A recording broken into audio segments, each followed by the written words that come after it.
Firstly, thank you all for coming. It's a great pleasure always to meet so many old friends and younger friends as well who creep in somehow. And of course I have to thank a few special people that helped to get you gang together. I did a bit, but then of course Dr. Kula organised a certain crowd of people. Thank you, Kula. And I mustn't forget Dixon Kong, who's left already because of family commitment. Thank you all Rotarians for coming. As I've said already, it's nice to see everybody, and when you get to my age, I'm not old yet, you know. Sorry. Why don't we all sit down? And I will continue to say a few words. Keep quiet.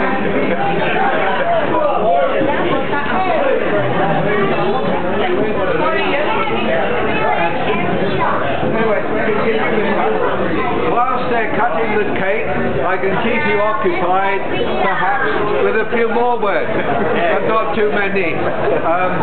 First of all, at my maturity, people say, well, you know, how is it?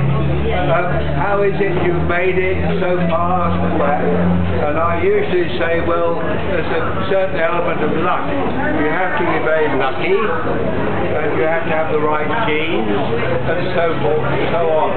But thinking about it a bit more, there are a few advantages to being older or more mature.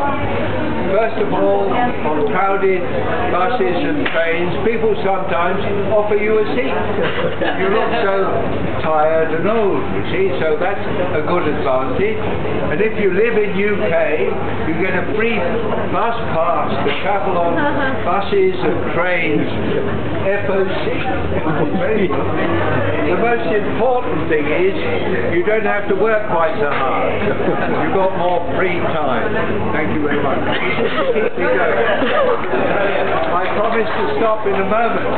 I haven't finished yet. Now, the disadvantages of getting older are many. Numerous, far too numerous for me to go into detail. But the doctors amongst you, the pharmacists, the dentists, the lawyers, the accountants, they will all know what the disadvantages are. They are many. But let me finish by quoting at least one example of a disadvantage, and it happens to be a true story. When I worked on valves so many years ago, well, it seems like so many years ago now, we had lots of visitors, more than our fair share. There were the sort of ordinary visitors and the very important visitors, and the really most important visitors were always, of course, from head office.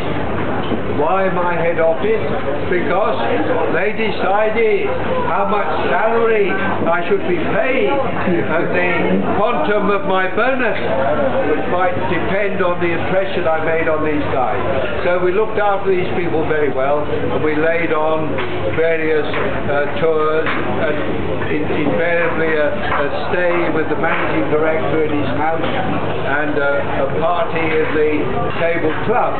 Now there are many of you here tonight that will remember those, I hope, memorable parties that occurred at the Val Executive Club on Table when we had certain VIPs visiting, right?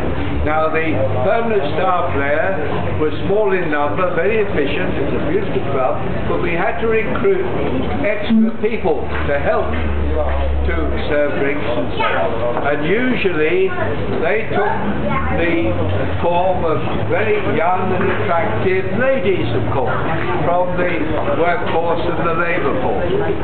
And on one occasion, towards the end of my time on Val, I took a drink from one of these very pretty girls, and I said, my goodness, Josephine, I haven't seen you for such a long time, you are looking so well.